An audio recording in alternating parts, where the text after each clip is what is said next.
live and subsequent broadcast available through the Council's website. The Council is a data controller under the General Data Protection Regulations and Data Protection Act 2018. We broadcast and record Council meetings to fulfil our public task obligation to enable members of the public to observe the democratic process. Data collected during the process will be retained in accordance with the Council's published policies available through the Council's website.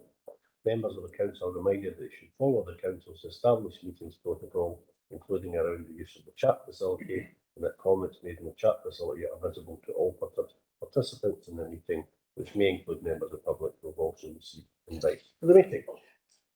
So item 1 is apology substitution and declarations of intent. Any apologies? Convener, we have apologies from Councillor Armstrong, substituted by Councillor Reynolds. Apologies from Councillor McCloskey, substituted by Councillor Fogarty. And apologies from Councillor Wall to be substituted by Councillor Daisley, who's not present yet, but I know that he's trying to join the meeting remotely. Yeah. So we'll move to a roll call. Can the following councillors please indicate if they're present at the meeting? Councillor Fogarty. In chamber. Councillor Curley. Present remotely. Councillor Daisley. Councillor McCabe. Present in the chamber. Councillor McCormick. Present remotely. Councillor Maguire. Present remotely. Councillor McVeigh. In chamber. Councillor Moran. In the chamber. Councillor Reynolds. Present in the chamber. Councillor Robertson. Present in the chamber. Councillor Wilson. Present in the chamber. Are there any declarations of interest? Just agenda item number 13 on the remit from Education Communities Committee, as a board member of it and with leisure.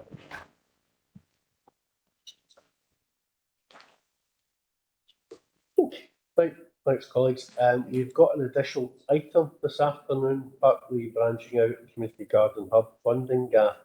I believe this is essential to take this out today. There's a pressing time scale in terms of making a decision. We're happy to take this paper, yes? Yes. Okay. So I'll take that at the end of the agenda as an item 14. Okay, so item 2 is the 2022-23 Policy and Resources Committee and General Fund Revenue Budget update as at the 31st of January 2023. And Angela's. Sorry, Councillor McCabe, I missed a declaration of interest in Inverclyde Leisure Board. Okay. Apologies. Okay, so item 2, I'll not repeat the title of that. Angela's going to speak to that report. Thank you, convener. Yes, this is the period 10 revenue budget outturn report for the Service Committee and General Fund Committee. It gives an update on the earmarked reserves position at that time and also a position on the Common Good Fund. The main things to highlight is that the Service Committee is projecting an overspend. It has reduced since the last period. This feeds into the General Fund position, and the General Fund position is now reporting an underspend of 861,000. This feeds into the General Fund reserves position. The reserves position is actually reporting a £2.081 million surplus over the recommended balance, and the decisions have been taken at the budget setting in March to utilise that funding. The other thing to note that the Common Good position for the 22-23 is reporting a surplus of 18,340. The report's just asking the committee to note the position for the General Fund position, Common Good, and the Service Committee revenue budget outturn. I'm happy to take any questions. Okay, thank you. Any questions from members? No. Well, we need to be clear at the outset of this meeting, Councillor Wilson. I'm chairing this meeting, not yourself. Somebody asked me about any question. You don't need to answer in the affirmative. Just keep your mouth shut. Okay. I don't see any online. I'm happy to agree with the recommendations. Yep, thank you. Okay, moving on to item 3, Policy and Resources Capital Budget and 2022-26 Capital Programme. Alan. Thank you, Convener. The overall programme as set out here is within budget and within parameters. The projected slippage is around 20%, with spend around 60% as at the 1st of December. The future report will cover the 23-26 capital programme on its own and drop 22-23. I and Melvin and officers are happy to answer any questions. Okay, thank you, Alan. Any questions, Linda? No, okay, absolutely agree with recommendations. Thank you. Moving on to item 4, finance update. Again, Alan. Thank you. This report provides updates on a range of items as listed in 1.2 of the report. The main matters I would highlight are the services commenced for processing payments in respect of the 2 UK government energy support schemes, detailed in paragraph 3.2. The overall payments are believed ultimately will be in excess of £400,000. I would also highlight the Accounts Commission Housing Benefit Thematic Study, which has been reviewed by officers. No specific actions are identified by officers, but again, myself and Tracy Bolton, who's on the meeting, will be happy to answer any questions there. There's also an update in respect of the small business bonus scheme review, and highlighting that a number of businesses have not responded to that review despite reminders, and as such will be getting billed for non-domestic rates from April 2022. And finally, the report highlights recent short-term borrowing undertaken by the council to mitigate the cash flow position which the council is experiencing. Any questions? Thanks, Al. Any questions? Elizabeth, Chris Lawrence. Thanks. Yeah, it's a very quick question in terms of section 3.1.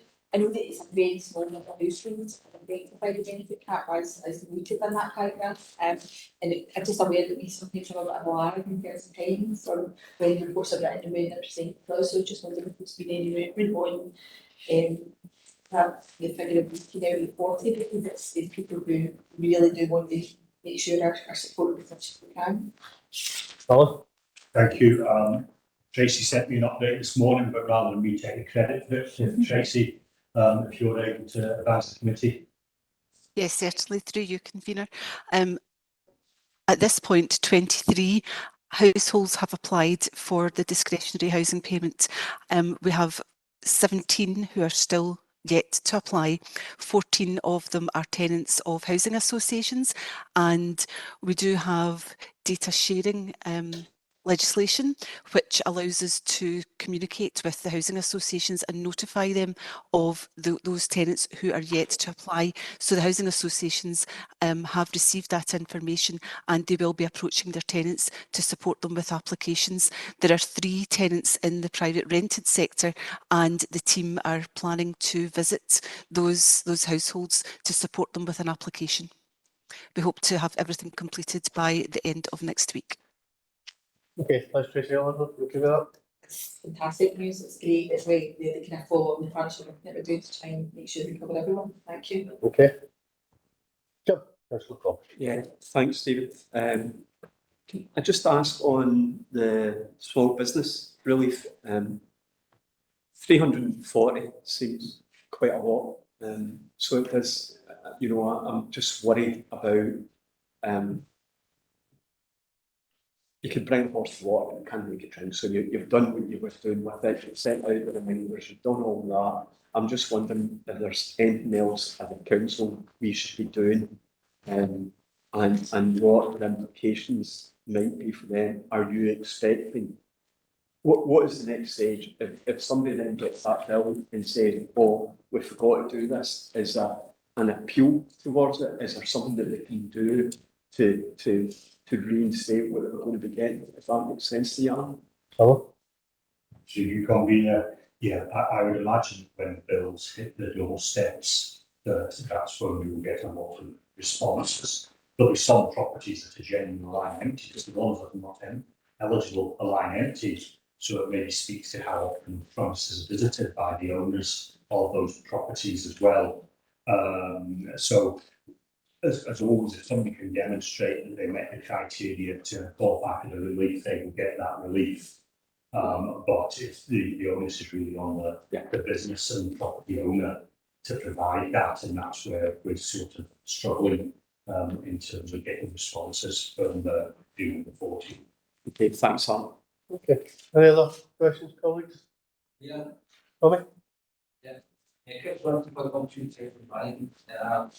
Ik kom net van het change board, waarom stoppen en wat benefits van onze ook maken. Misschien dat je daar benefits Tom?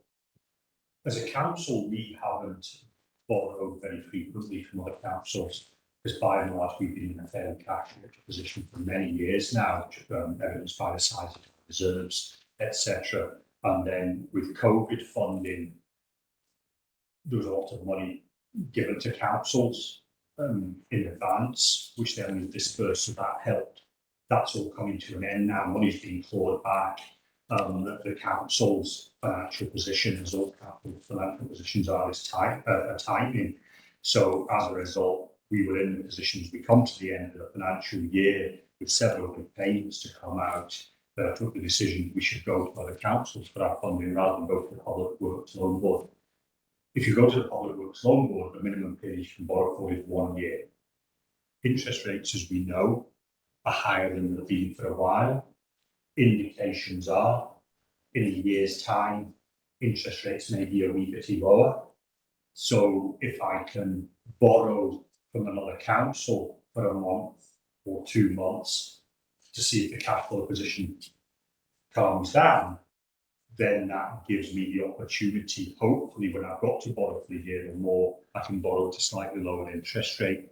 I mean, we're talking about 0.25%, but 0.25% on £10 million is a lot of money, you know, and it builds up, particularly if you borrow for a period of time. So I've been very fortunate with my contacts in the directors of finance. I can email folk directly. I don't have to go through a broker, and I just ask some of my good friends and other councils who I suspect will be sitting with cash, if they could lend, and we've borrowed money. We're due to repay some tomorrow, and I'm due to borrow again from one of those councils for another month, and I'll review the situation in the middle of April. And if I need to continue borrowing short, and there are people, council who are prepared to lend to us and the rates are competitive, then I'll continue to do that. But it's just an indication that the council's cash flow is getting tighter. And that was like up in the budget process, and in particular, remember with the service concession arrangement, when we talked about having non-cash backed reserves, when we spend money for which we don't have cash reserves, we have to fund it in some way. So this will be a recurring theme, and there'll be a lot more of this going on in medium term, I would expect. Thank you. I suppose, just like to that, but we did have at the time that this borrowing was made, we did have cash, and for the moment, we might still have cash in interest bearing accounts that we're investing. That it was more effective to borrow money rather than take money out of those interest bearing accounts. Is that the case? We have an amount in, we don't have as much investments as we used to have, but I've got, let's say today's data, I think it's about 22 million in investments, and that's due to be repaid, or those investments come to an end over the next 6 months. So I've got some money coming back in April, I've got some money coming back in June. We've also got PWLB loans to repay as well. I haven't got the flexibility to take the money out. When you put money in an investment, fixed term investment, you're committed to that.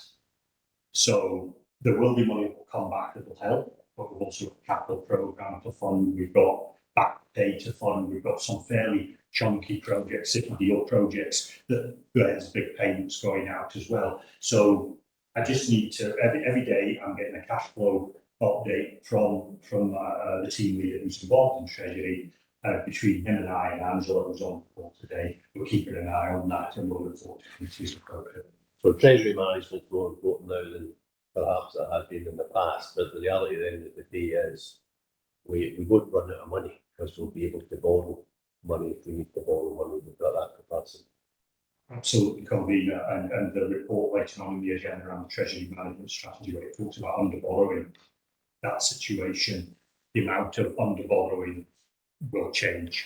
The gap will become smaller because I'll need to start borrowing now, because I can't have reserves to fund the capital debt and to borrow to fund the capital debt. It's just a matter of when I do that.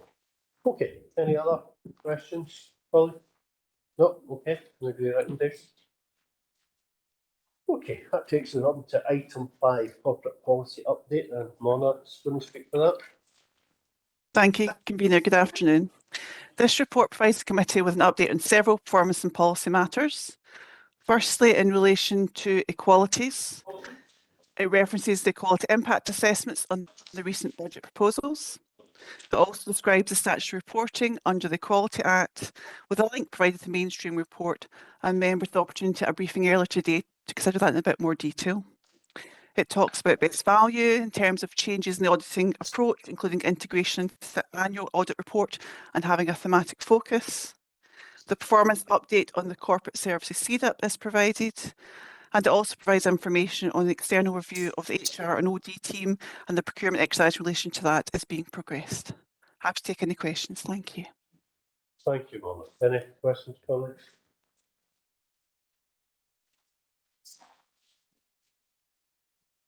I thought you were particularly quiet up to now, councillor Curley. Yes? Thank you. Well, I like to laugh. A bit of delay in the line, so I won't be able to have a normal witty banter, I'm afraid. Just with respect to page 45, and I know we've had the members' briefing just immediately before this. So my question is more of a day-to-day nature with respect to the council tax collection in the year.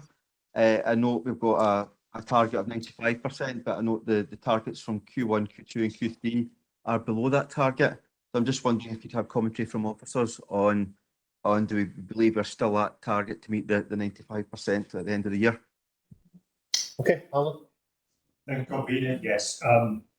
Mona and I discussed the presentation of the council tax collection, because council tax, the collection level builds up as you go through the year. So you can't compare quarter one with quarter two with quarter three, etc. It's the year end position that's the important position. What I can say is that we're ahead as of the end of February. We're ahead of where we were this time last year. Obviously, some of that is due to the cost of living payments, which were made, and some of which were credited to the council tax accounts if individuals didn't claim it. So I would expect us to exceed the 95% target by the year end.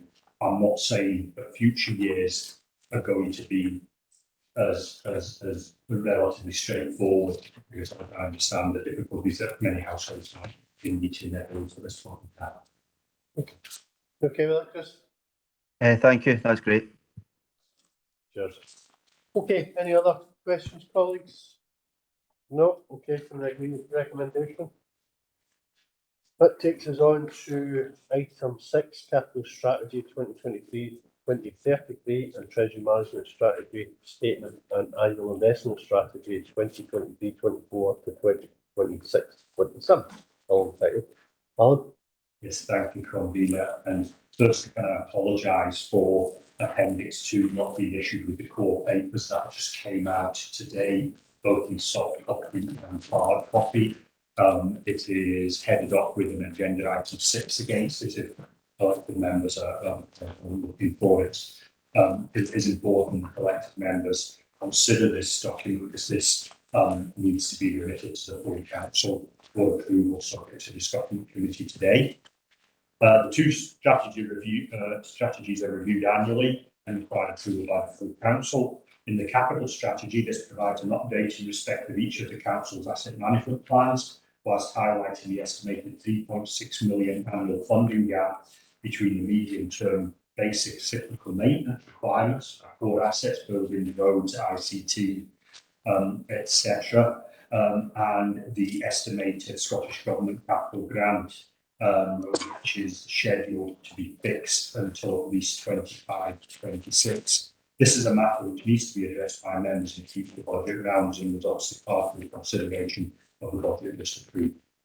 In terms of the Treasury strategy and investment strategy, various matters require review and approval, as highlighted in the report. The key messages are, and we've just had a short discussion around that, it is estimated that 45 million of new borrowing projected over the next 3 years, a portion of which relates to the consumption of non-cash backed reserves. Under borrowing will reduce over the medium term, again as highlighted, and overall loans charges rates will increase due to higher bank rates, and decreasing loans charges debt is shown on page 76 of the agenda. Important times and times after a long period of stability in terms of Treasury, in particular, which will require myself and my team to keep a close eye on Treasury matters every day, every week, and we will report to committees at appropriate time to answer any questions. Okay, thanks, Alan. Any questions or comments, colleagues? That's not open to Jim. We deliberately made them substitute Thanks. for this particular Well, report. Alan knows I like a good treasury management strategy. I suppose the John question, if you were sitting here asking yourself a question would you ask yourself at this paper now? Through you, convener, hopefully we can be able to. Oh, it's okay. Thank you, Matt. Much for working out. There's a lot in this report, so there's probably more than one question. If you break it down into the two main strategies, there's a capital strategy, and I think the question that members need to consider, maybe not today, but in the next budget round and the budget round after, is about the sustainability of the asset base that you've got and the affordability to maintain the properties and the other assets that you have, particularly bear in mind the net zero agenda and all the investment that's going to be required there, the aging asset base and changing demographics that we've got. You've just completed a huge investment in schools. But that, believe it or not, the first schools will be 20 years since they were initially invested next year. And so thought will need to be given as to what the next steps are.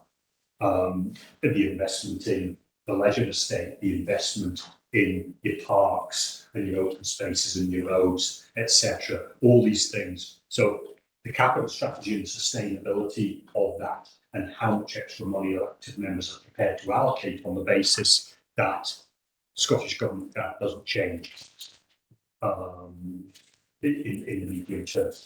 That then links into your Treasury strategy about the affordability and the borrowing and the sustainability of your servicing your debt, because these are long-term commitments. This is 20 years, 30 years, 40 years that you, once you make a decision to borrow, that's it, committed. So it's about the longer-term sustainability. I tried to report that through the financial strategy. There's a specific appendix on loans charges where I show over the next 10 years what the impact is.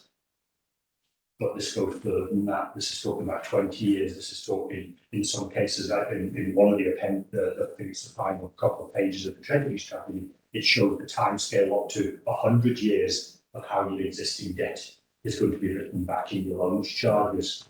So elected members need to be comfortable as they can be, because I appreciate this is an extremely complicated area, which is why we've got Treasury advisors to keep me right and for me to consult with, that the correct governance in place.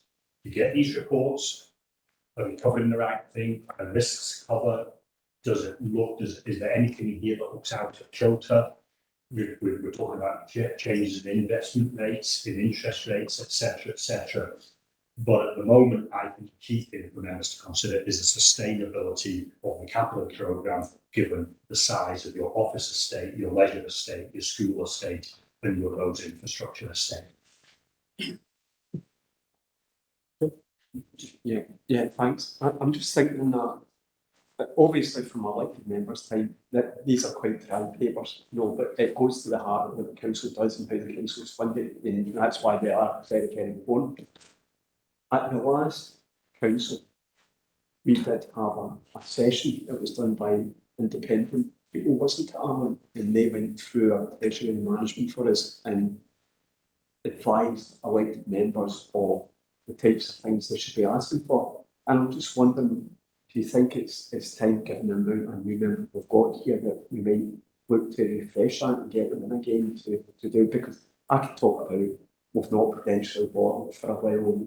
Would you recommend more prudential borrowing for the council? You've got to have a reason for prudential borrowing. But I just think we've got new elected members, and maybe it'd be good to get a refresh on exactly the treasury management of the council and how important it is to the council. Comments. It says in the Treasury strategy, from what I recall, that there was a session done in September 22 for all elected members. It was done online. Link provided a session. and it was delivered, it was two link. Of course it was. I remember. You were in Sorry, I mean, what I can do is I can circulate the presentation again to all elected members that was given on the day. But it is it is vitally important that elected members understand as much as they need to, and the Treasury strategy says that elected members do not have to be experts. There's times I don't feel like an expert and I have to go to link or to Kevin, who's my team leader, as to what to do. But I'll circulate the presentation again. And please, if any elected member has any questions on Treasury management or these sorts of things, just come to me and I'll sit down with them and go through it. I know it would be helpful. Okay, Liza. Thanks, Kira. I'm kind of, my question falls on from the first part of Councillor Falkirk's question, and is prompted probably by section 1.4 in the Cumbrian report, where we are looking at net zero and the implications of net zero in terms of this. And I'm just wondering, with the capital strategy and the treasury management strategy both being strategies, and net zero being something that we are concerned about, what part does it, this is me kind of bearing in mind the kind of the thing that I do, the committed that I am about horizon scanning and external funding and all those types of things. What role does other funding sources that are available in terms of specifically climate change and specifically helping us reach our net zero targets and aspirations, what role do those types of funding that are probably going to ramp up become more available to us? What role do they have in terms of how the capital strategy and the treasury management strategy may be shaped in the future? Thank you. If I can start off and maybe Stuart can assist me here as well. At the moment, there is some funding coming via the Scottish Government or some of their partner organisations to help with net zero, but it's very much targeted. So it's a case of invest in this area and you may get funding. The challenges that I think both the Scottish Government funding and our own funding will face is in buildings like this. How much external support will we get to invest the millions and millions and millions of pounds that would be required to be invested in this building? If Eddie Montgomery was here, he would probably give you a far more accurate figure than I've got. In the leisure asset report that came to the Education and Communities Committee, Eddie Montgomery had supplied estimates of net zero costs in some of our key leisure estate, and it ran to many, many millions of pounds. Whether we get external support for that, that would be great, but there's nothing being notified to us that we will get external support. There will come a point where maybe not everything can be funded. It won't be possible for everything to be funded by the Scottish Government, and we will need to fund things ourselves because it's a legislative change and we've got to do it. And so we always keep an eye on external funding opportunities. The strategy that was approved, the net zero strategy that was approved, I think took us to the end of 25-26, and elected members have put £3 million into that. I think that's the foothills of the investment levels that will be required, and we've got. I think it'll be very difficult for us to do unless there is significant external funding available for the council to tap into. I guess thanks for that, Alan. I guess the assurance I'm looking for is that across not only the net zero strategy, but the financial strategies like this, that's baked in, that pursuit of funding from wherever it can come is baked into all our strategic pursuits, I suppose, is the assurance. So you can be there. It is, but when you look at where we get external funding, it's largely based on building new stuff. So the big external funding that's coming into the area at the moment is around new things that we are doing. It is not maintaining this building. It is not maintaining the leisure estate. It is, we've got a report later on in the agenda through the park, we're branching out, money coming into that. We've got, well, you know, we've got almost £1 million vacant derelict land grant, but that's for the new learning disability hub.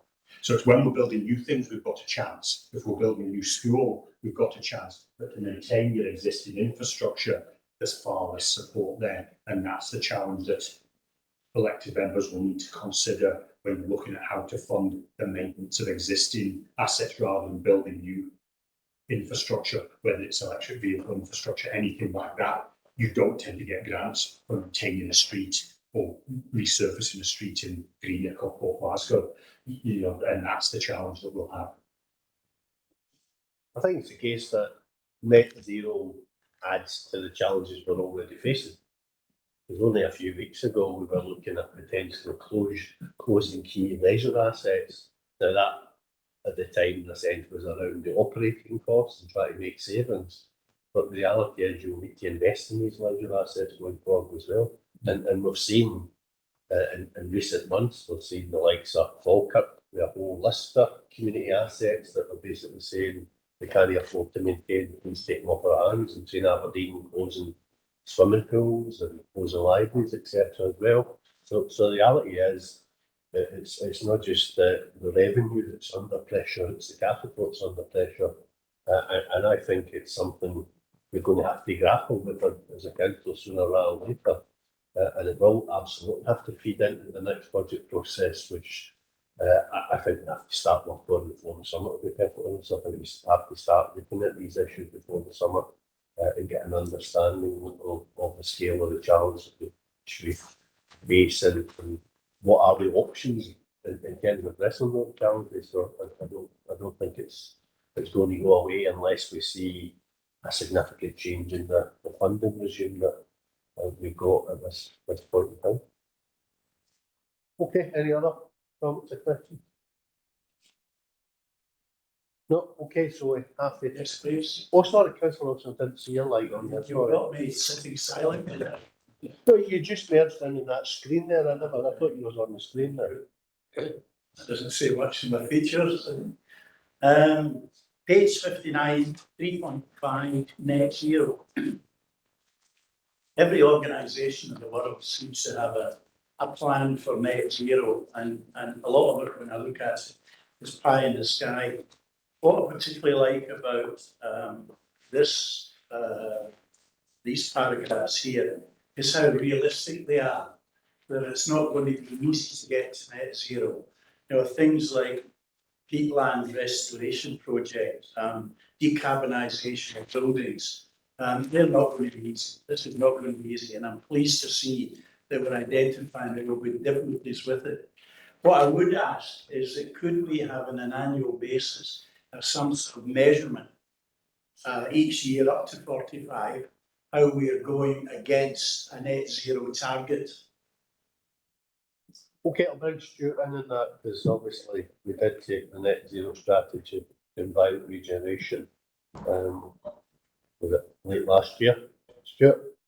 Through you, convener. Clearly the council has made an undertaking to achieve net zero by 2045. It is challenging, and as Mr Puckrin said in the earlier questions, we will be reviewing buildings and their uses going forward. Not only do we have the challenge of net zero, but we have new ways of working, rates and utilities as well to consider. Councillor Wilson, yes, we can bring a report on an annual basis which will identify what we've achieved in terms of the action plan that we've already submitted to Environment Regeneration in respect of net zero. Thank you. Okay, any other member? No, okay, can I agree a recommendation? Okay, takes us on to item 7, Council Plan and Partnership Plan 2023, new performance management strategy. Mona? Thank you, convener. As members will be aware, the current council corporate plan and Alliance outcome improvement plan both run to 2023, and significant work has been underway in terms of developing new plans. That developmental process excuse me, is outlined in the report, including the strategic needs assessment, the consultation process, which included consultation with elected members, and the approach used to develop the plans. And that has brought us to a proposed vision and high-level outcomes that's outlined at paragraph 3.14 of the report. It also details the work on the Alliance's partnership plan, and that was approved earlier this month by the Alliance Board. And that's detailed at paragraph 3.15 of the report. Alongside devising new outcomes, we have considered how we'll measure and demonstrate progress in a new performance management framework, which sets out a model of 3 delivery and improvement plans aligned to committees, along with service delivery and improvement plans at a lower level. Those committee plans in particular are currently being developed by services, and they will come to the next cycle of the committees. And I think members will have particular interest in them, as they'll provide a helpful illustration of the detailed actions that we plan to undertake in terms of delivering against the outcomes. In terms of the recommendations, we are proposing that the committee agrees the vision and high-level outcomes, and that these form the basis of a report to Council in April. That the committee endorses the vision and outcomes of the partnership plan and agrees to the adoption of the associated performance management framework. Thank you, Convener. Thanks, Mona. Any questions or comments, colleagues? Councillor Longson? Just a comment really, just, I know particularly from the partnership plan side of things, just how much work and how much consultation and how many people's perspectives and point of view are taken into account in terms of reaching it, and that doesn't happen by chance, it happens by extreme hard work. So in terms of having got where we've got, I would mind expressing thanks to everybody who's been involved in getting us here. We've talked many times about the importance of our plans, but they have to work for us, and they have to be things that they do drive improvement, and they do drive change in proper delivery, and I kind of feel really confident that that's what we will want to do, that it's going in the same direction, and that the plans are there to genuinely have a positive impact on the area. So thanks to everybody for the work to get us there. Yeah, Ms Elizabeth, I think we've all endorsed those comments. Any more questions, Councillor Longson? Yeah, just a question, what's Pentana? Mona? Thank you, through your convener. It's an online performance management system that the council has procured and is used by a number of local authorities, and allows us in one place to collate our performance information and produce reports. Thank you. Okay. So I was just following on from that Mona, I suppose the challenge that we've faced over the years is maybe having an effective performance management framework with the right measures which allow us to actually measure progress against these outcomes. How confident are you that we're going to be able to have the right measures in place, whether that's proxy measures or direct measures to sort of help us ensure that we are monitoring progress, and obviously the things are on. Thank you, convener. I think the new performance management strategy puts us in a good place. Okay. Apologies. I think there's a slight delay there, convener. Apologies for interrupting you. I think the new performance management strategy puts us in a good place. No. Technical issues. Apologies. Can you hear me? We can hear you, Mona. We've just Okay. lost you on screen. Okay, I'll maybe just leave my video off in case that helps with the feed. Okay, I'll try to do my best to answer without it breaking up. I think our new performance management strategy puts us in a good place for that going forward. It gives us a rigorous process. We need to have justification for the targets we set against our performance indicators. And we're also introducing new things such as scrutiny within the CMT in terms of target setting against performance indicators. So I definitely see a positive picture going forward. Okay, thanks for that. Thank you. Any other questions, colleagues? Okay, we're happy to be recommendation. Thanks for that. Okay, moving on to item 8, local government benchmarking framework 2021-22. That was one of the late reports was issued in Mona again. Thank you, convener. If it's okay, I'll leave my camera off just to try and maybe make sure that I can get to this without breaking up. Due to the tight turnaround between the data being published on Friday there in this committee, we were unable to schedule a more detailed briefing session as we normally would for members before this committee, but that has been put in the diary for 19th of April. You will see that this report provides analysis of the local government benchmarking framework data release, particularly in relation to 99 indicators, which doesn't include the housing-related indicators which don't apply to Inverclyde. If I could draw the committee's attention to paragraph 3.7, which I think provides the key message in relation to this report. When we look across the range of measures that are available, you'll see that we are ranking particularly strongly. We have 67% of the measures in quartiles 1 and 2. And a review of the provisional data made available to councils pre-publication shows that that is the highest number of indicators in quartiles 1 and 2 of all Scottish local authorities, that is excluding that housing data. The report then goes on and looks at the various themes and breakdowns and gives examples of particular aspects of performance. And the appendix gives a range of stats against that too. Happy to take any questions. Thank you, Convener. Thanks, Lorna, and thanks to you and the staff for pulling this report together so quickly after the benchmarking information was available. Councillor Wilson. Yeah, these results are excellent. I think we need to bear in mind that we are a small council. We're not a Glasgow or a North Lanarkshire, and these are where I expect we should be, given our size. Also, given that we don't have the problems you get with social housing, we don't have that burden to carry within. So really, I think they're very good. My question is concerning on children's services in Appendix 1, and I don't see a page number. It's the cost per primary school pupil. And 21-22, 6,864 against the Scottish average of 6,325. We're marked down as 26th in that. But why are we marked down for that? Is it not quite good to have extra money per pupil?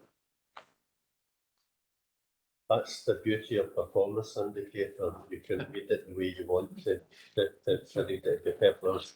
Yeah. I don't know who would like to comment on that. Tony? Yeah, Tony's volunteering to comment on that. Tony. I'll try my best in Ruth substance, but yeah, this indicator can be problematic because it can either show that you're spending less per pupil or you're actually more efficient in your resourcing.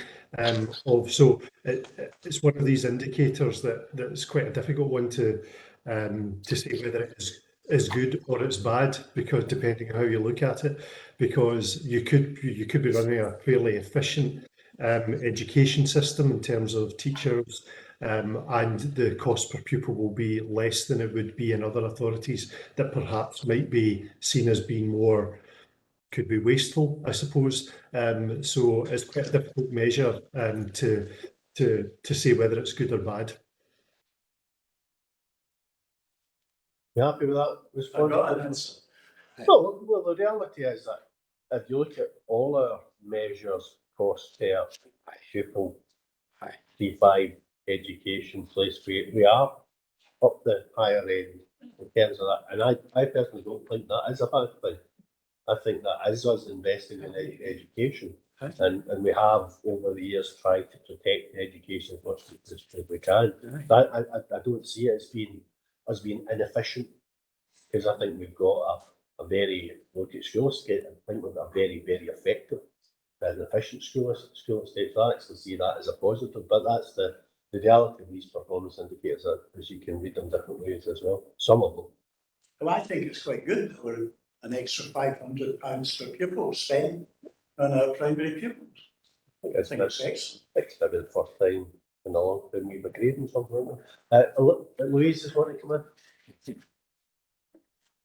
Through yourself, and I suppose it look just to answer that question in a little bit more detail. If you look at the results underneath, so if you look at how we do in relation to education, you can see that we invest in education, but we do very well for that investment. And so, if you look at a whole range of things where we're not only just in the top, we're not just in the top quarter, we're in the top 3 or 4 or 5. And for a small local authority like ourselves, we are doing extremely well. Usually it's extremely at least in Barbershire, but this year in relation to the local government benchmarking, we are going to be able to compare ourselves with our family groups. When we compare ourselves with our family group, we do extremely well. Yeah, thanks, Louise. Elizabeth? Thanks to me, a few points. I'm probably, when it comes to beefing, I'll probably have many, many more, so very good for that. But when I look at the cost per attending school people, I always do look at it in terms of CHN 13 and 14 and because if we were spending that much more money and it wasn't having an impact in terms of being dealing with the poverty related achievement that and all that kind of thing, we would be questioning it, but when we're spending more than it is having an impact, then I am okay with that. We've got in the children's services set of indicators some gaps in terms of 21-22 figures, for exclusions and attendance rates and things. I'm just wondering if there's a reason for that. The second question would be about street cleaning. We've got a high cost but a low cleanliness score. And I don't know what the kind of correlation is between those two, but also how that score is comprised. I don't really know what the metadata behind that is. And my final question is just about, there's a number of these indicators that are opinion based, and I'm just double checking that we get all of that information via our service panel, or if there are other sources that we have to rely on. So that's my 3 questions. Okay, Mona, you got them? Don't feel free to pass some to other colleagues as well. Thank you. I'll maybe take the first one and see who's up for the rest of them. Thank you, convener. In terms of the outstanding information, we are expecting that in May, an updated framework for those outstanding children's services indicators will be available in May, and we'll bring that to members then. Okay. Right. Do you want to repeat your question? Street cleaning was the second area. I know that we've got high cost, but a low cleanliness score. I'm just wondering what the correlation, again, is similar to, we're spending more, but it's not necessarily having an impact we would want. So querying that, but also. Okay, we'll take them one at a time. Right, Stuart, and do you want to deal with that one, Stuart?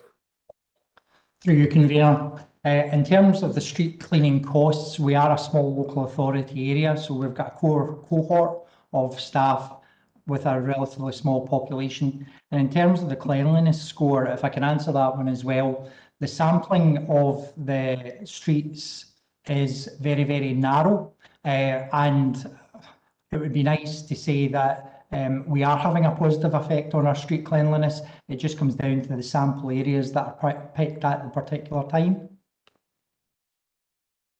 Okay. And the final question I had was just about the opinion-based indicators. Do we get everything from citizens planning, or do we have to use those sources? Okay, Mona. Apologies, I didn't quite catch that question from Councillor Robertson there, sorry. In terms of opinion-based survey information, do we get that from the citizens panel? Do we get it through an alternative source? No, sorry, that's household survey. Yes, correct. It's the National Scottish Household Survey that comes from. That's correct. Thank you, convener. Okay. Okay. Natasha, Councillor Maguire, you want to come in? Yes, please. I have a couple of comments and then just one question.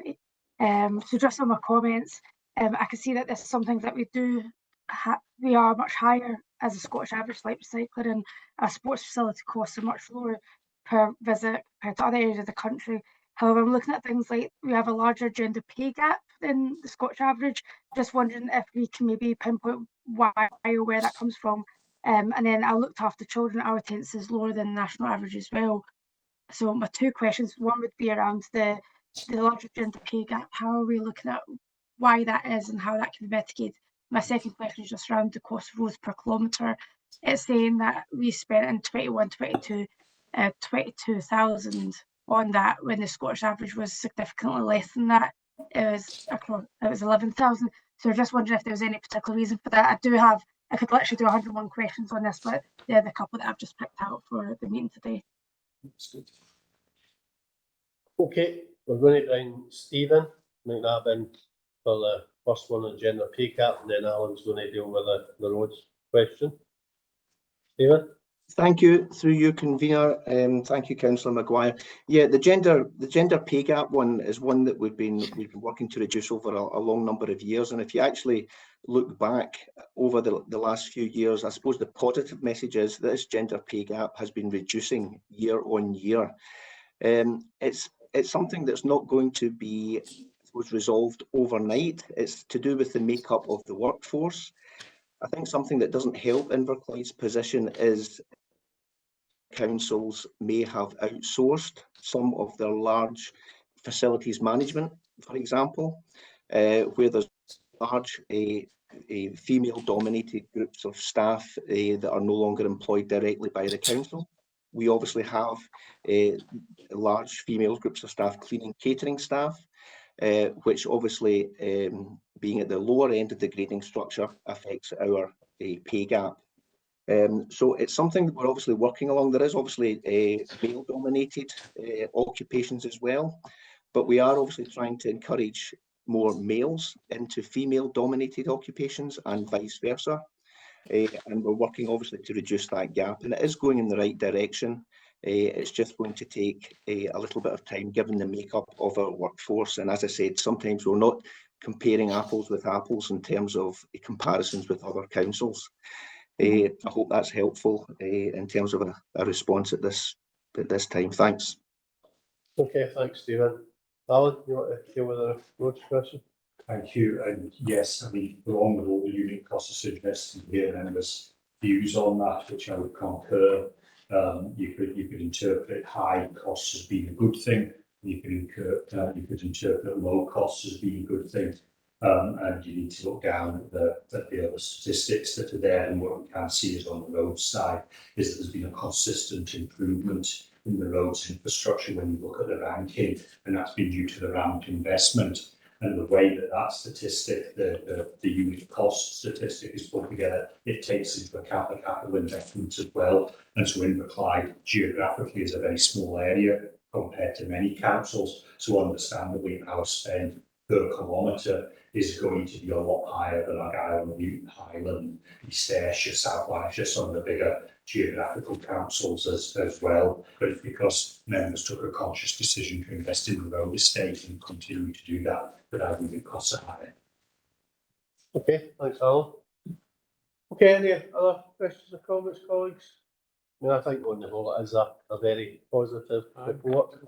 Obviously, areas where we do want to try and look at improving, but I think on the whole it is a very positive report, and it certainly reflects well on all the hard work that our council employees are doing. Okay, thanks for that. Moving on to item 9, anti-poverty funding update. Tony, do you want to speak to that?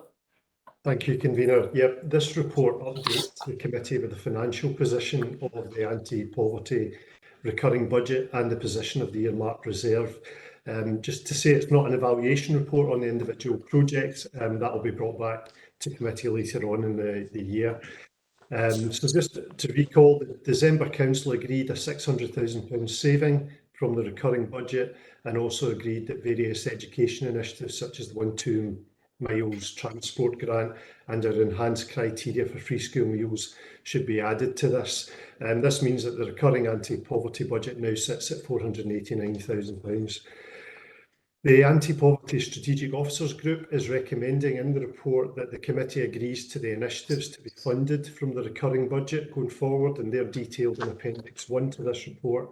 And the report also gives a position of the earmarked reserve for anti-poverty, and it's recommended that proposals are brought back to this committee on how the uncommitted budget can be used. So more information on the earmarked reserves provided at Appendix 2. I'm happy to take any questions on the report. Thank you. Thanks, Tony. Any questions or comments, colleagues? No, we content with the recommendation. Okay, thank you. Okay, leads us on to item 10, digital modernisation, and Ian's going to speak to that report. Yeah. Afternoon. Thank you, convener. Apologies again, I couldn't be there today. Thank you to Anne for stepping into the breach at short notice, to Clark. Yes, this report, as it says, following on the approval of the council's revenue budget for 23-24 and the agreement that £1 million of reserves be utilised towards digital modernisation, the purpose of the report is to advise committee as to how the council's digital modernisation programme is to be taken forward, the principles it will adopt, and the governance arrangements. I'm conscious some members will already be familiar with some of this through the members' budget working group, but I'm aware not all. So we included a bit more background there, in particular, some information about the EDRMS business case that was prepared and went to CMT, and where ultimately CMT felt that rather than a big bang corporate approach, it would be better to take a more tactical approach around implementation of projects that were aligned to specific service requirements, but also aligned to wider strategic objectives, which is what ultimately led us to the idea of the Digital Modernisation Programme and the project board that will oversee that, chaired by the Chief Executive. But I'm happy to take any other questions. Thanks, Ian. Any questions? Colleagues? No, I think you've explained it sufficiently well in your report, Ian, for us. Okay, can we agree with the recommendation? Okay, that takes us on to item 11, energy bills. Notice a motion by Councillor Reynolds. So before I bring Sandra in, I'm going to see if Ian's got anything to add to the covering report that's accompanying the notice of motion. Ian? No, I didn't have anything to add, Convener. Okay, thank you for that. Okay, Sandra. Thank you, Convener. I'd like to thank for the opportunity to bring this motion to this meeting. The preamble that's in Appendix 1 has more or less been superseded by some of the events that have happened the last 2 or 3 weeks. However, the motion in the last paragraph still stands, so I hope that's acceptable. Okay, thanks. Okay, any comments? I've got a new preamble. Oh, right, okay, sorry. I thought you finished. On you go. And this preamble could go on for pages and pages, as I'm sure you're aware of what the events have been like the last 2 or 3 weeks. However, tried to cut it down, so bear with me. Scotland's citizens are paying a high price for the 4 latest crises that have occurred during the last few years. Brexit, which we voted 62% against and has now dragged us out of the EU, with its disastrous consequences on our economy, which are forecast to worsen. COVID-19 global pandemic, which tested everyone's resilience across all sectors, and the only factor which was completely unavoidable. The economic disaster caused initially by Liz Truss's government, causing massive inflation, interest rates and cost of living increases, and the energy crisis, which I want to address in this motion. Inverclyde, with its reputation as an area of high deprivation, is suffering disproportionately compared to the rest of our country. And at least given the most recent analysis, on average annual bills £1,000 higher than the rest of the UK. Recent letters from the Inverclyde public to the Greenock Telegraph express our constituents' concerns. I'm sure we've all received them from our constituents, and I'm sure all of us are feeling that kind of pain to some extent as well.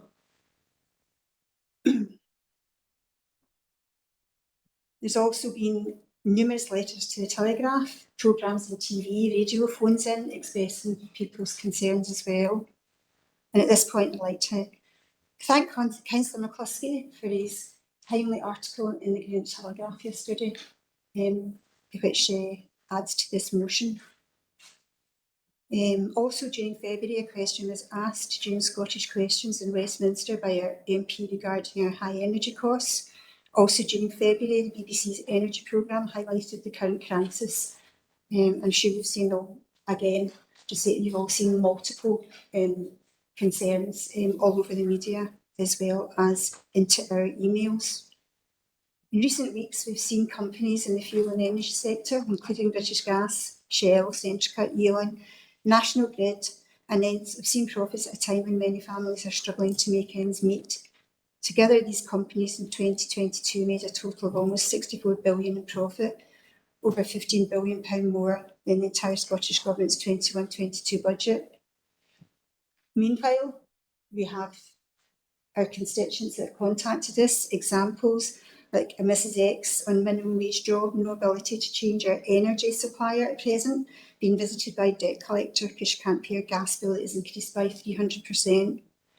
Or a young couple, both full-time employed on reasonable salaries with 2 children who are in despair because their monthly finances cannot stretch to the increases of over £600 a month in their mortgage payments and energy bills.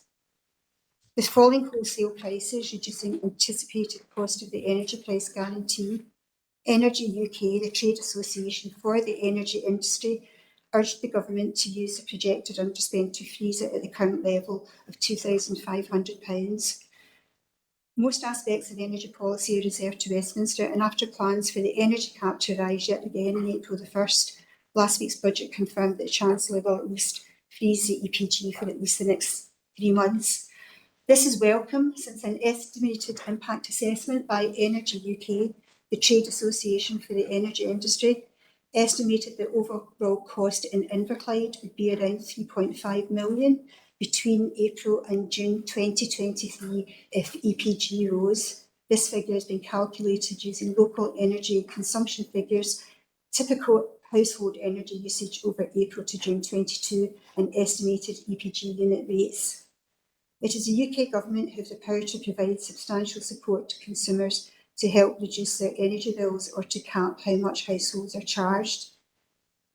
The UK's answer to struggling households is to pay a nominal amount, however welcome, towards our energy bills, which go straight back into these companies' coffers, while playing at imposing windfall taxes, which does nothing to directly help pay these bills in the short term, while families are choosing between heating and eating. The support provided to households and businesses, which I mentioned earlier, falls far short of what is needed. Meanwhile, the Scottish Government and our Scottish local authorities have used their budgets to try to mitigate some of the worst effects of rising energy bills, but they have to do so within difficult constraints. Locally, Inverclyde's MP and MSP have held cost of living advice days in Inverclyde in the past couple of months, which included energy advice available from Home Energy Scotland, a Scottish Government initiative, where vouchers are also available for eligible households. The new annual Scottish Government winter heating payment is now being rolled out, which will automatically help 400,000 people for help with heating bills. Also, as mentioned in Agenda 4 this afternoon, 3.1 and 3.2, there are those supports available as well. The UK Government should require energy companies to lower their present high standing charges, which hits consumers hard, even when economising to save energy. This would be a small step towards ensuring that no one is forced to choose between heating and eating. It's abhorrent in an energy-rich country like Scotland, the only net exporter of energy in the UK, with a vast renewable energy potential, that many of our constituents are finding themselves unable to pay soaring energy bills and choosing between heating and eating.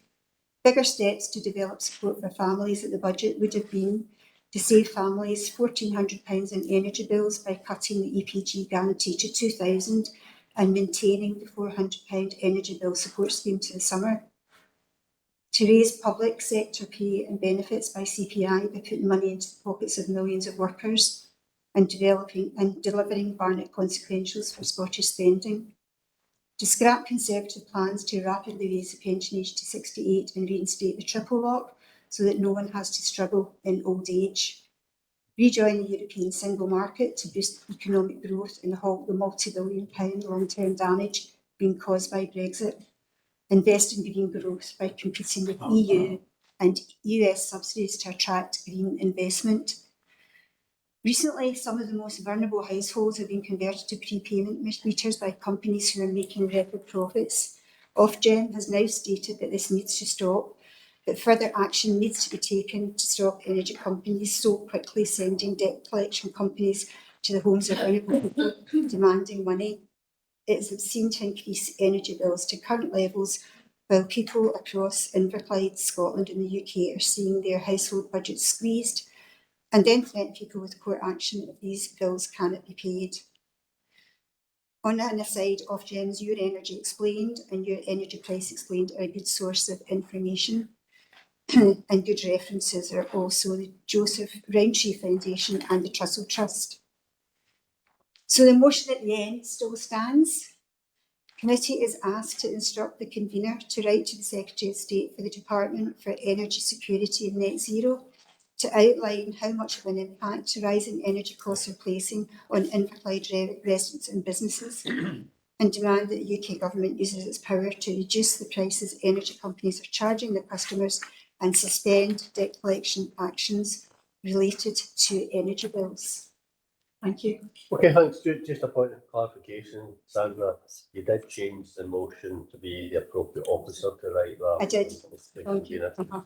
You know, conveners can't be Appropriate. however willing you might be Apologies. to get instructed. Okay, Councillor Wilson, I suspected you might want to come in this particular item. Yes, I'm interested because of the motion to send a letter to the Secretary of State for the Department of Energy Security and Net Zero. I cannot, my party cannot agree to that motion. We think it's inappropriate for different reasons. The energy crisis has come about because of an illegal war in Ukraine, which has caused energy prices to go through the roof in every country. And I think that the UK government has done a lot to protect us here in Scotland from the worst of these energy costs. I think it's a fine example of how the broad shoulders of the UK can help us here in Scotland out of trouble. I'd like to refer Councillor Reynolds to your motion. You have said that some of it's been updated. The energy cap has been continued in the budget through to the summer. Winter heating payment, yes, that's been paid, but in the UK that's paid in December. In terms of prepayment meters, the cost of prepayment meters is now going to be the same as what people pay on direct debit. So things within your motion, and you did acknowledge it, have changed. Now, what has the UK government done?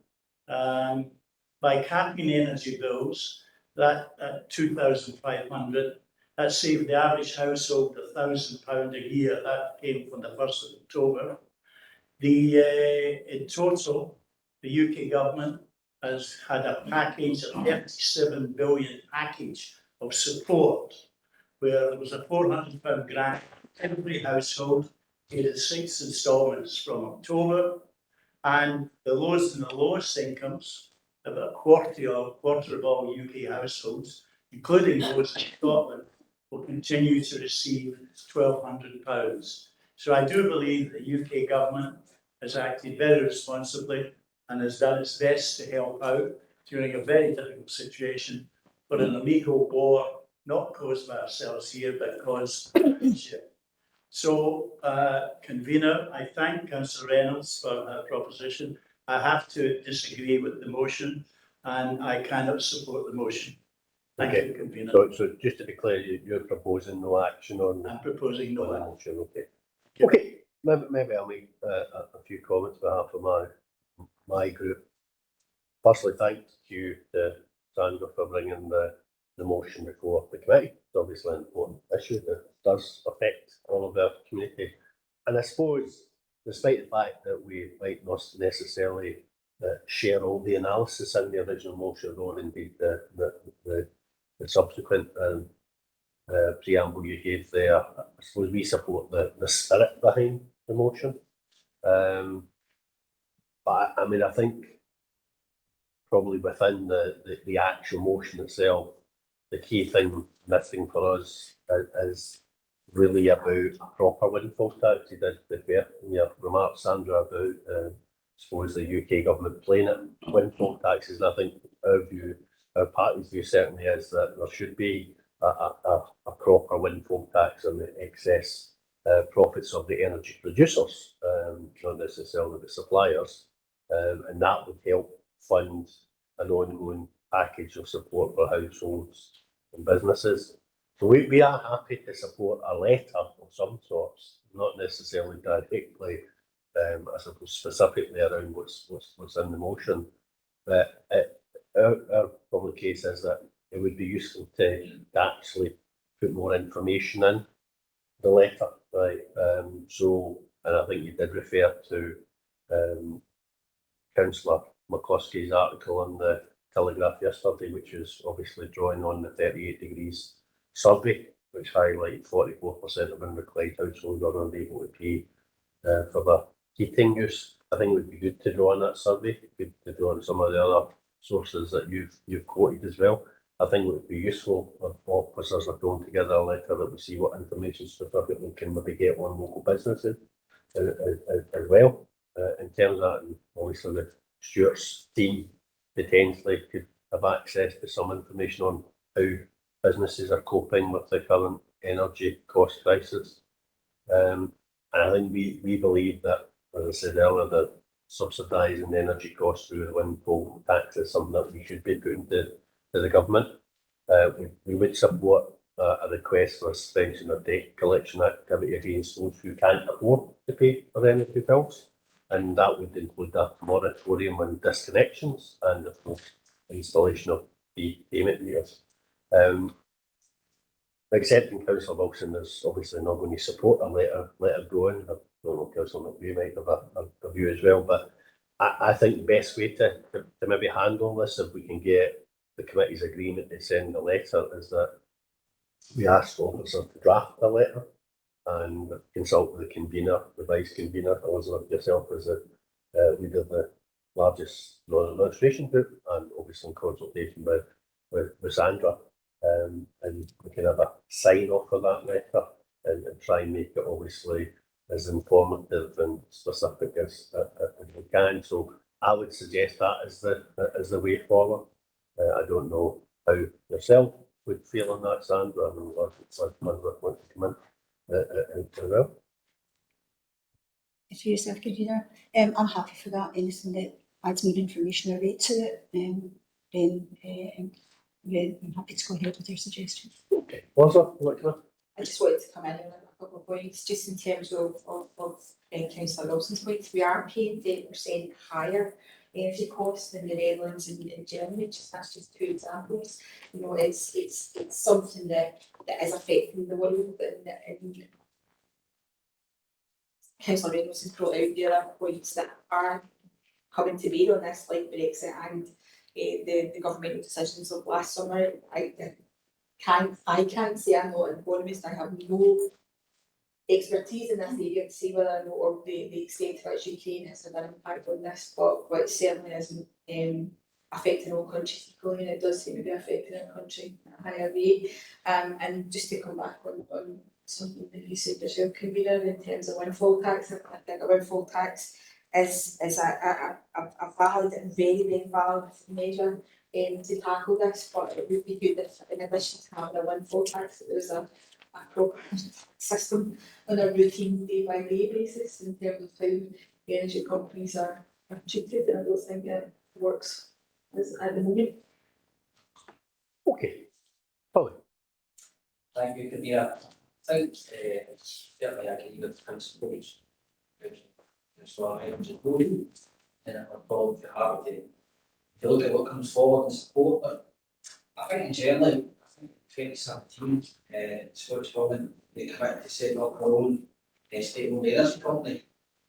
That hadn't happened, and I was just looking at this a wee bit more, and proper offshore wind projects. The first minister said it would be truly historic, setting up all these opportunities we're going to get to wind farms. But in reading the articles, I feel if you create a state-owned energy company, which could have sold the new Scotland electricity to the grid, that would take all making profits. There's led to concerns that the rates will lose between 3.5 and 5.5 billion per year at the end of the current Scottish power budget. And respecting the think tank, the Common who says this article that takes economic field in any key.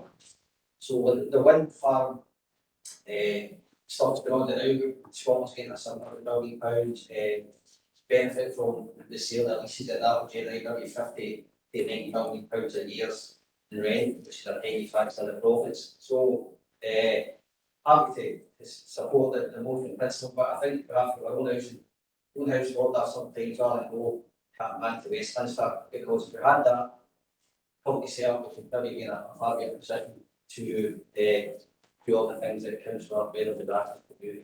Thank you. Yeah, and if my colleague Councillor McCluskey had been here today, I think he'd have made a very similar point as well. Okay, Chris, you want to come in? Yeah, thank you, convener. I think obviously I take that from Councillor McVeigh's comment, he agrees with the Chancellor of Exchequer that independence is always better than dependence when it comes to going cap in hand in these things. But I think it goes back. I think the real issue is the energy production is now in private hands. and effectively we're now living with the costs of what they call selling off the silver in the 80s and the 90s, where we don't have what we used to be publicly owned. It's now no longer publicly owned. And now when you've got these events happen external to the UK market, effectively we're driven by what they call the market here, which doesn't have the same level of opportunity for public subsidy that was in the old system, or the same opportunities for using the profits from one element to subsidise the rest of it. And I take that point, and that's what you're effectively proposing with respect to windfall tax. But in reality, if they were publicly owned, we would need a windfall tax. But I'm very, very pleased that there seems to be a general consensus in the chamber for writing this letter to the UK government to highlight the issues that are present in Inverclyde, specifically in Inverclyde, giving our what they call demographics and our what they call the issues with respect to what they call the long-term deprivation in Inverclyde, and how the averages doesn't really work here. It's we're seeing one extreme of the what they call energy crisis in Inverclyde, and we really need to make that case to the UK government. Thank you. Thanks, Chris. Any other member want to come in? No, I don't see anybody else. So, and just I think we've got an agreed position between myself and Councillor Reynolds that we would send a letter which offers us with the draft initially for consultation discussion with the convener, vice convener, with the largest storm administration group, in consultation with Councillor Reynolds to sign that off based on what was said, and obviously Councillor Wilson was proposing the words.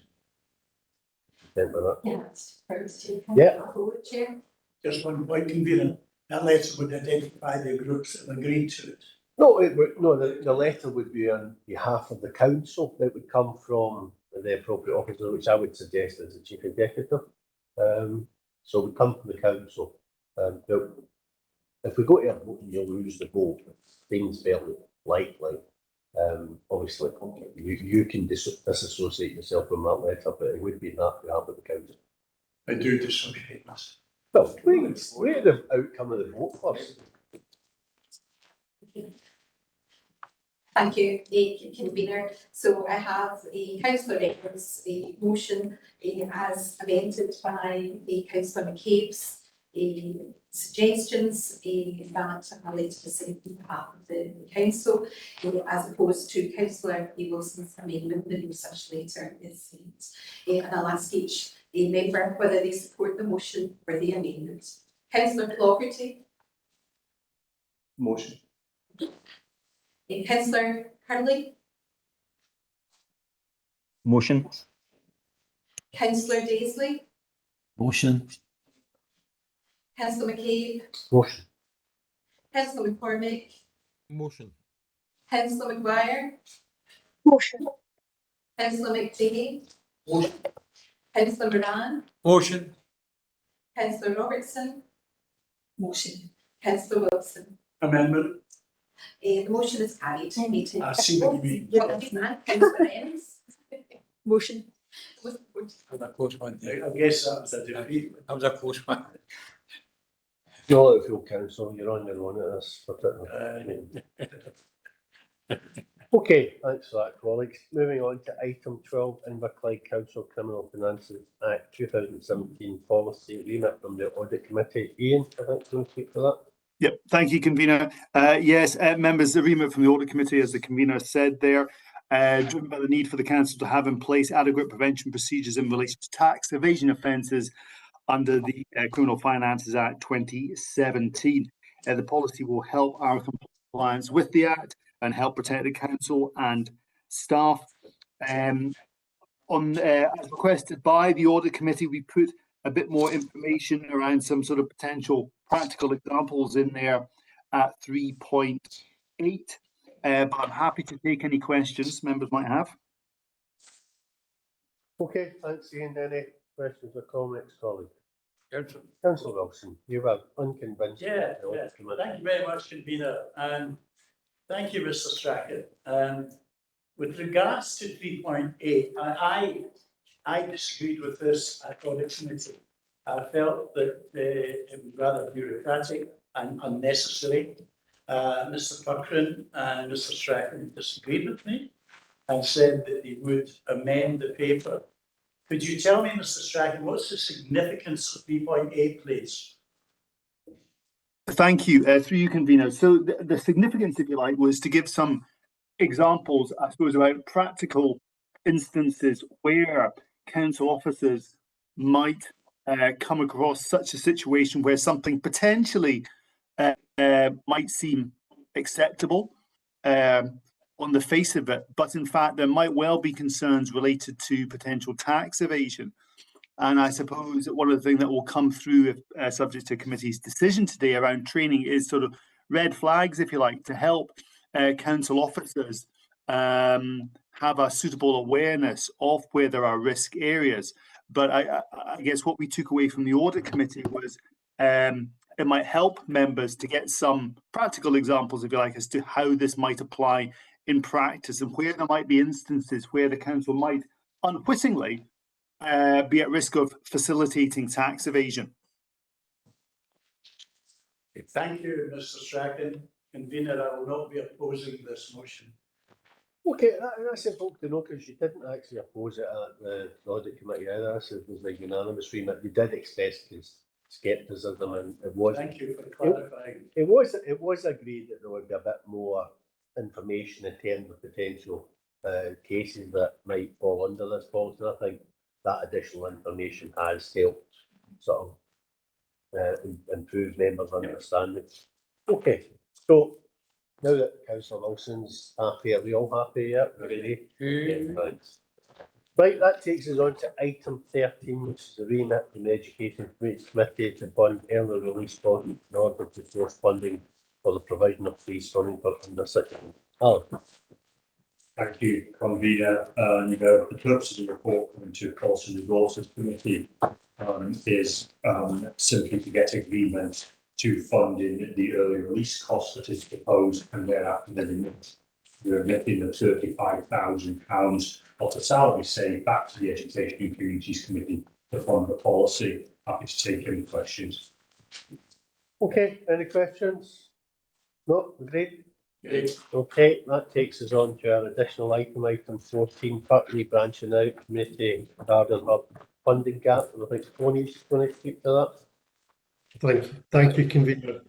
Yeah, so firstly, I'd like to apologise for the short notice given to the committee on this item, which was caused by the timing of the tender being received by Parkleigh, the discussions we've had with the Scottish Government and the strict deadline of RCGF to have tenders approved by 31st of March. So that's why members would have only got sight of this relatively recently. So in summary, Parkleigh was successful in its funding bid to the Regeneration Capital Grant Fund for £1.1 million towards its new community garden hub. And despite the organisation raising additional funding towards the project, the tender return stated that the project was now up to 1.72 million, and even with value engineering, that was the price that was coming out of the tendering, which was against the original estimated cost of 1.3 million. Partly Branching Out has now written to the council requesting financial support for the project.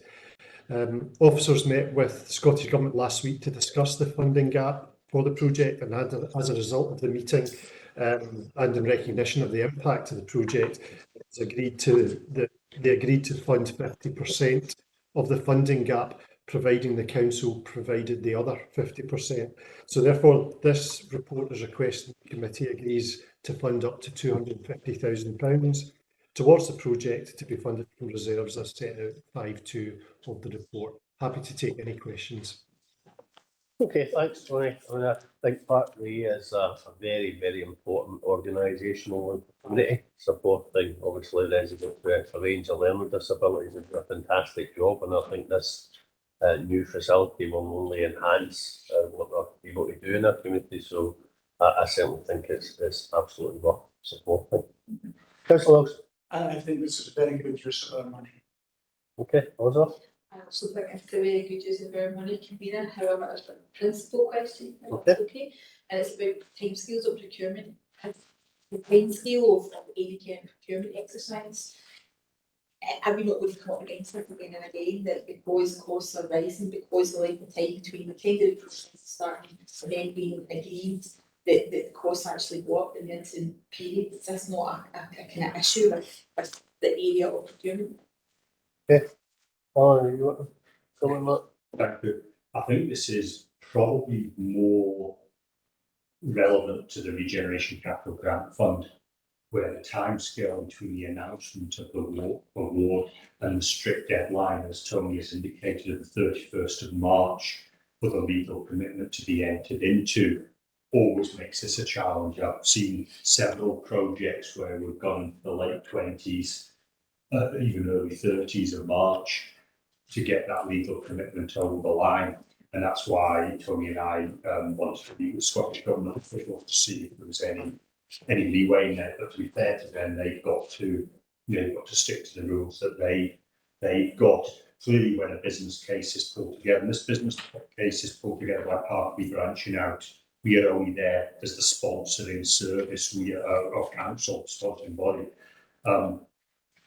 The consultants who they supported should be building an optimism bias, and there was an element of that.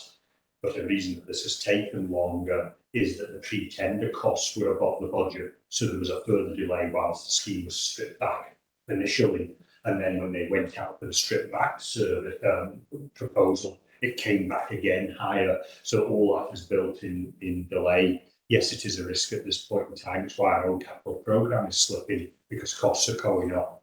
But I think in this specific case, it's more to do with this strict deadlines for the Regeneration Capital Grant Fund. Okay with that, Elizabeth? Okay. Natasha, Councillor Maguire, you got a question? Yes, my question was similar to Councillor Robertson's one, but I do have an additional one, which is around the Scottish Government has asked us to match the 201 with 200,000. So can I just ask why we given 250,000? Is it just because of the short-term need that's arisen, or is there another reason? And in the grander scheme of our reserves, do we foresee there being any kind of domino effect on the other priority that we've highlighted in the reserves position that we may need for next year's budget setting? Okay, Alan? Thank you. The two parts to that. Firstly, yes, I think Tony and I felt it was a good result that the Scottish Government was putting money in, because we know that the Scottish Government is not awash with money. And as the officials quite rightly observed, we're not the only scheme which costs are overheating at this point in time. What helped was the offer from officials that if they put half the money in, we put half the money in, rather than going cap in hand looking for £400,000. In terms of why I'm recommending that 250,000 is put in, is so Tony and I hopefully not coming back looking for more money, because obviously the project still has to go on site and there may be a risk that costs go up. I think just adding to that, Alan, I think when we agreed to allocate the £4 million from reserves for the capital programme as a contingency, I think Parkby was maybe one of the projects we had in mind at the time. Yeah? Okay, any other questions? Jim, your light is hidden by. My halo, yeah, I can understand, Steve. It would just be remiss of me not to commend our officers for all the work they've done in this as well. I know Alan was saying about Parkby branching out as well, but Tony, Hugh and the rest of the team there have done a tremendous amount of work getting this over the line, knowing fine well that it was one of the priority projects all of us as councillors were really wanting to see get done. So it's just really to pass on my thanks to yourself, Tony and Hugh and all the team for the work that you have done to I was going to say hold Parkby's hand, but to try and help them along this path to get this as a success. So thanks for that. Yeah, well said, Jim. Okay, any other comments or questions? Michael? Yes, I'd just like to echo Jim's comments and and thank officers, and happy to support the additional funding that's required for this very worthwhile project. So thanks very much. Thanks, Michael. Okay, agree recommendation? Okay, thank you everybody for your attendance. So.